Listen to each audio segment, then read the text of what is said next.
غज़वा ओहद के शुहदा हैं, खून से लत पत लाश पड़ी हुई है।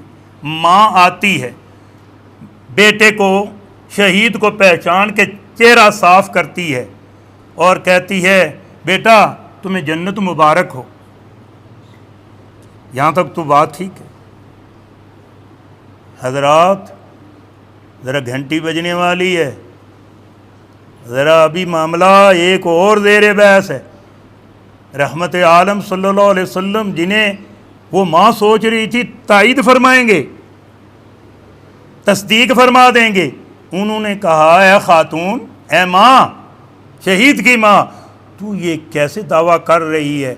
हालांकि हो सकता है, ज़रूरी नहीं है, हो सकता है कि इसने कभी ज़िंदगी में बेफ़ायदा गुफ्तगू की हो। ये नहीं कहा गाली निकाली हो, माल हड़प किया हो कुरान पाक, मस्जिद, मदरसे, दरबार के नाम पर, ये बहस नहीं है।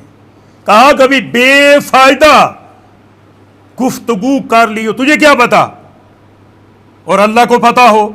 जब तक वो हिसाब ना दे लेगा उस वक़्त तक जन्नत में शहीद भी नहीं जा सकता। मुस्लिम शरीफ की हदीस, लेन देन के सिलसिले में खरा आदमी वही जन्नत में जाएगा।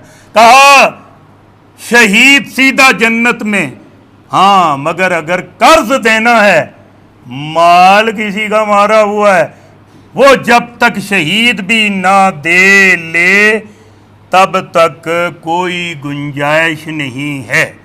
हजरात, कितनी बड़ी सख्त फिक्र वाली बात है। कद अफलाह मन तज़क्का, वो जिसने अपने आप को पाक कर लिया वही कामयाबी से गुजरेगा।